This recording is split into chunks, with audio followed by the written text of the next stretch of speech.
cut it all the way through. That's all right. That's what pizza cutter's for. So it happens when you rush.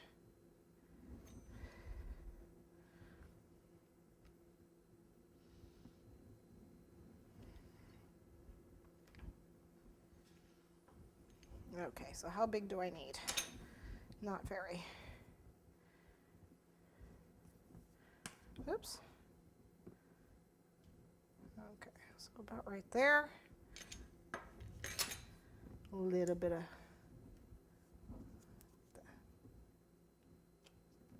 bronze on that. Again, a little bit of water on here to attach it, which I didn't do. Just press those two together.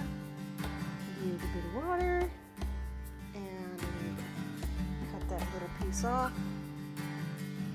What pattern is that on the gem cutter? It's like a leaf. If you can see it, you can get a close up on it because it's really hard to see this way. Here we go.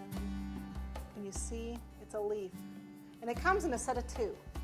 And I don't remember what the other one was. I think it was like a key or something, like a Greek key or something. But it comes in a set of 2.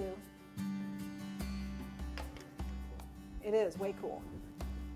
There's your main event cake. There you have your cocoa painting.